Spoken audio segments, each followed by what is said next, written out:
In the real world, isn't the reality that you are, and this is not necessarily a bad thing, but that you are a protest vote? That you are, if the Liberal Democrats were not in coalition now, it would be the Lib Dems, as traditionally happens between elections. There's no vehicle through the Lib Dems anymore, so people have turned to UKIP. You know, when you voted Lib Dem, it was to a large extent a plague on both your houses. I'm going to vote Lib Dem. But nobody ever knew what the Lib Dems actually stood for, other than their general marketing that they were nice. Nobody that votes UKIP is in any doubt of exactly what we stand for. Our policies, we wear them on our sleeves, we're not ashamed of them, we're actually rather proud of them. There is a pattern, isn't there? I mean, if one looks at things, you know, David Cameron's dismissal of you as fruitcakes and loonies and closet racists, there is a kernel of truth in some of that. You may not be. But if we look at some of the activities of UKIP members... Well, can I just... But I knew this question was coming up, and it's quite right that it does.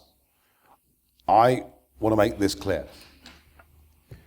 We are the only party in British politics who actually forbid former members of the BNP or other extremist organisations from even joining our party as members, and I've got that written into the constitution of the party.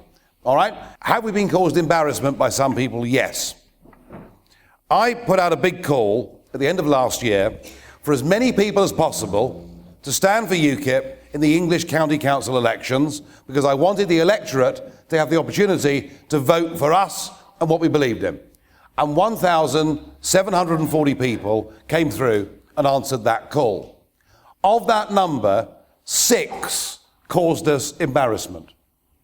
In every case, Stephen, in every case, anybody, any of those half a dozen, who have brought the party into disrepute by breaking our constitution and our basic charter have been got rid of. We are not about racism. We are not about extremism. What we are about is making the word patriotism respectable again and ownership by us and not by the extremists.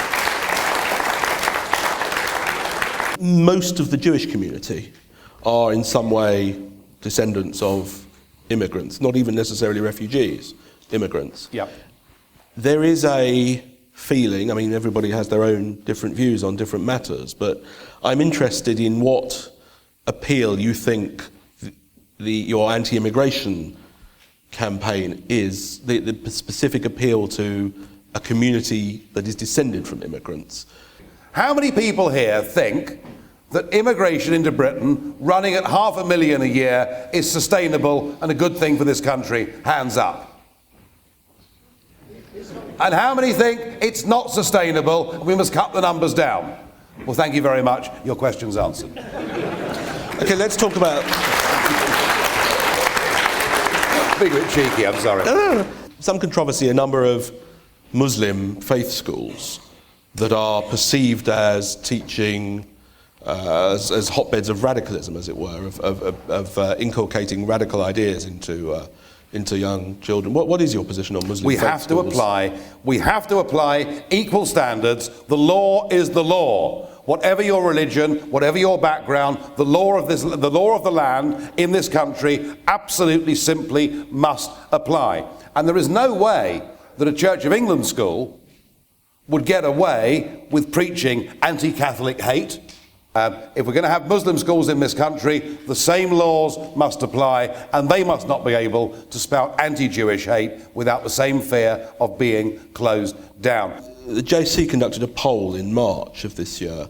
One of the statistics leapt out at us, which is that 71% of UKIP supporters are opposed to religious slaughter and to circumcision. That is not the same thing as saying to your community, you should not be allowed to do it. And whatever our views, whatever our disputes, whatever our dislikes, we are fundamentally a strong libertarian party that says you may pursue what you wish to pursue, providing it doesn't hurt or affect me. that particular piece of evidence doesn't convince me of anything. So you're unambiguous in your support for the freedom for religious slaughter? Well, why would Stuart Agnew have actually taken the trouble to go and visit the Jewish slaughterhouse to look at it and to conclude, I repeat, that compared with the mass killing factories that have become the general abattoirs in this country, he thought the standards were incredibly high. Stephen, if it wasn't true, I wouldn't say it.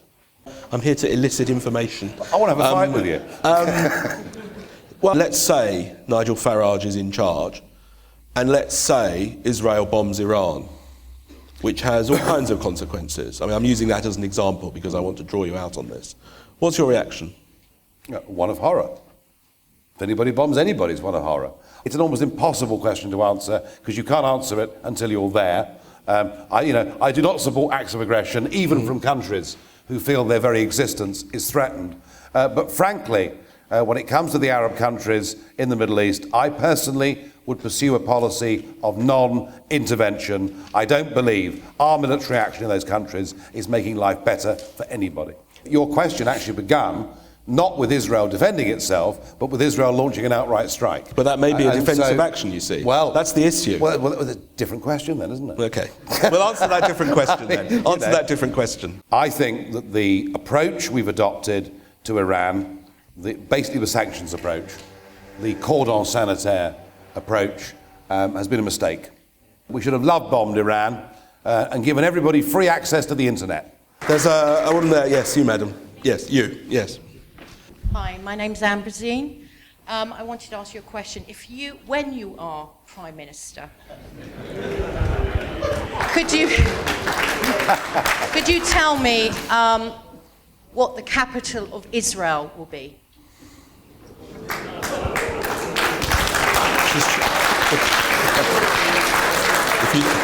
No.